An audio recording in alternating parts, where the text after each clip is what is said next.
Hey everyone, welcome back to another episode of Red Donkey Projections. I'm Eric and we have Lucas as always. Hey everyone. Today is January 5th, 2021, and as you know, today is going to be one nail biter of a special runoff race in the state of Georgia. What we're going to be talking about is all of the numbers that we have right now, some current events that may sway how the election goes, some polling, which we're really not going to weigh that much, and of course, the thing you are most expecting, our final prediction. And with that being said, let's get right into it.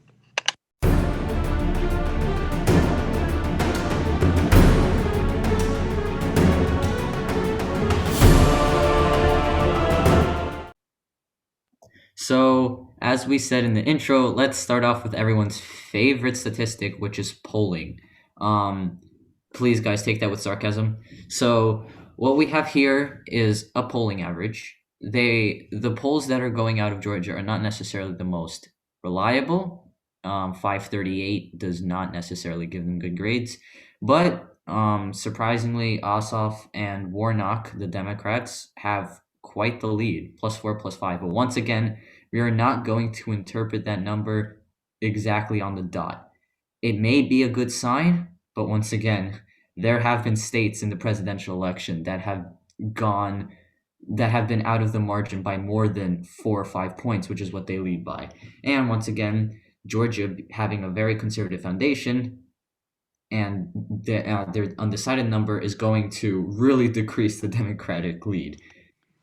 Right. And just to put this in perspective, we took in an epic 0% of the polls in determining our final prediction. So this is just here as a reference. We did not use this at all to factor into our final prediction because the polls have not been great. All right, let's first start this by discussing current events that have been happening. So Trump's phone call. This really got a lot of people angry, and people are saying that might be illegal. And regarding this phone call, I think what will happen is some of those more moderate Republican voters could feel a little bit turned off by Kelly Loeffler and by David Perdue after what's happened, and I feel like that could end up persuading some people who voted for Biden and Perdue in the general election to possibly vote for Ossoff this time and vote for Warnock this time, because Mhm. this was definitely not a good thing that the president did. It may be illegal.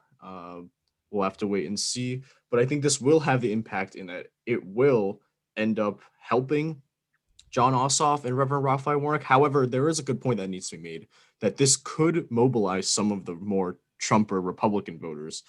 We will wait and see tonight if that which one holds true. Yeah, and one more thing to add is that I'm not really sure why, or maybe it's just really ingrained in their mentality, but because of Purdue's and Loeffler, specifically Loeffler's very close alignment with Donald Trump, events like these do not help him, right? The phone call was between Donald Trump and Georgia Secretary of State Brad Raffensperger, and Brad Raffensperger really seemed to be shutting down all of Donald Trump's, let's just say questions. And now that they have aligned themselves with Purdue and Warnock, now that really decreases morale and confidence in the election if a Republican Secretary of State is denying all of Donald Trump's requests. Right, and I think you meant Purdue and Loeffler there. You said Purdue and Warnock, but that's fine. Yep. Essentially, what happened was, to put it short, Trump basically called Brad Raffensperger and said to find a certain number of votes, and it was a certain number to put him over Joe Biden in the presidential election to overturn it. And that leads us to our second point here, regarding Kelly Loeffler saying she will object to the certification of Biden's electoral college win. David Perdue also came out saying this, but he is not in office right now since his term expired on January 3rd. But Kelly Loeffler is in office because she filled the seat of Johnny Isaacson, who ended up resigning due to health reasons. So let's discuss the impacts of this. So I feel like the impact on this move by David Perdue and Kelly Loeffler, it could be relatively similar to what we saw with, or what we think will happen with the Brad Raffensperger call. This could potentially, one, turn off moderate Republican voters who voted Perdue and Biden in the general election, or this could end up mobilizing Trump voters. I personally think it's the former, But the second one, the latter could end up happening. Although I think this did happen a little bit too late to have an impact on the results already, since a lot of people have already early voted. But this could really end up turning off moderate Republican voters from Kelly Loeffler and David Perdue. So now let's move on to, I believe, the most important part of this video, what we took into a lot, and this was early voting. And we used early voting in the 2020 presidential election to correctly predict that Trump would win Florida. So I think that this is pretty reliable, although it's not 100% foolproof. It is pretty reliable. What we've seen so far, as we mentioned in previous videos before, Black turnout is extremely high, 30.9 points. That is higher than the general election early vote was, I believe. And this usually does really help the Democrats because Black voters are a reliably Democratic group. And looking at where the votes are coming from, we're seeing lots of turnout in Fulton and DeKalb. And I actually have a great infographic I have right here from Twitter showing the percent of general election early vote, compared to the general election. The highest turnout numbers so far are coming from strong Democratic districts. And of course, I know that most Republicans will be voting today on election day. However, this should be concerning because this is a huge gap that the Republicans need to close up. And of course, it is possible, but it's going to be very, very hard looking at these early voting numbers so far. Looking at this right now, 5th congressional district, very Democratic. 4th congressional district, very Democratic. 7th, 6th, very Democratic. So this is looking like a pretty good sign for Democrats right now. But again, we got to wait for early vote tonight. Election day vote tonight. And I think it is important that we address one of the concerns by the Democrats. And I personally do think it is a reliable concern that we should be discussing.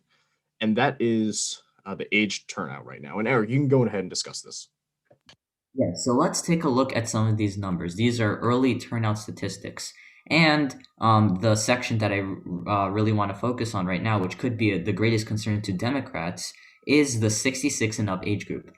It has a distribution 30.7 points, 1.4 million votes, and for context, 3.1 approximately early votes have been cast. So that's close to half. And taking a look at previous election, the general election, the highest majority that went to Donald Trump was from the 65 or 66 or older age group. And that's a pretty adequate majority. And that's one thing that the Democrats should be concerned about. The one way that the Democrats can bypass this is that if not all of the already senior citizens have already voted early, so then that may be mail-in ballots or just people that go vote in today could overcome that, but it is definitely not a guarantee. Absolutely. And the other concern for Democrats is this 45 to 64. This was also reliably for the Republicans, Donald Trump, in the general election. There is a lot of voters from that age group as well, 21%, 17%. However, as Eric said, first of all, maybe they voted early, so they won't be voting in person today. But the other thing that could end up easing the Democrats' minds is that these voters, these older voters, might end up being a minority, end up being Black, might end up being Hispanic. A decent chunk of them could end up being minority voters, which do tend to reliably go to the Democrats regardless of their age. So that is a definite possibility, but we sadly don't have that data here. But that is what we can interpret from what we have so far on the early voting. And that does bring us to our final prediction. After, I think, 3 videos, I don't even know what prediction this is at. But after a pretty long time, we are ready to make our final Georgia prediction. So I know that the hot take is out there that Jon Ossoff will run ahead of Raphael Warnock. I'm going to disagree with that personally. I do expect Raphael Warnock to pull out a win, a very, very narrow win. I'm expecting 0.4, 0.5 point win. What do you think on that, Eric? Yeah, and I will once again be saying that this is the nail biter. This is the tilt of all tilts to both of these races, right? Because to one side or another, it's definitely not going to go in more than 1 point. And a lot of people are really going to be going up the wall once the results start pouring in. And I do think that Raphael Warnock can squeeze out a win. I don't want to overestimate anything in this election. 0.5, honestly, maybe seems like the most Raphael Warnock can exhaust out of, the metropolitan area in Georgia and other places. If Democrats want to win, and you said it perfectly, they got to win big in the Atlanta suburbs. They got to hope for lots and lots of turnout in Fulton County and lots and lots of turnout in DeKalb County. And Raphael Warnock, I think he will do pretty well, and I think he will win by around half a percentage point. Now comes John Ossoff, and this one, we've gone back and forth on this, but it is now our final decision. We are going to be putting this one for John Ossoff. It will be a tilt and a very narrow tilt. We have it at around like 0.2, 0.3 point win. So, although ticket splitting might be occurring this election, I agree. It could end up happening, but I don't think that the ticket splitting will be a huge difference and enough to sway the election. I think it will be there, although I'm not sure how much, because we could see some Perdue Warnock voters. That's what I think will happen, although some others do think that there will be Loeffler Ossoff voters. I would disagree. I think that there will be ticket splitting, definitely not enough. I don't really see why one would put a split ticket here. I feel like even though Georgia is this very conservative state, at the end of the day, what we've seen from the early voting, what we've seen across the board, it does point to a Democratic, although very slim, Democratic victory. Yeah. Kirk, do you have anything to add? Yep, just one more point, like 1.5 possibly.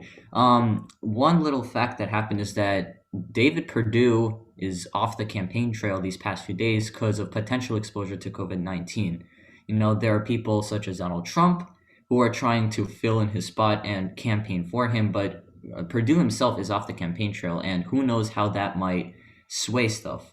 And once again, specifically to Biden Perdue voters, meaning that they put Biden in the general election, then David Perdue, Republican, on that same ticket, this might sway them a little because of what we discussed. The phone call maybe turns them off and kind of decreases their morale.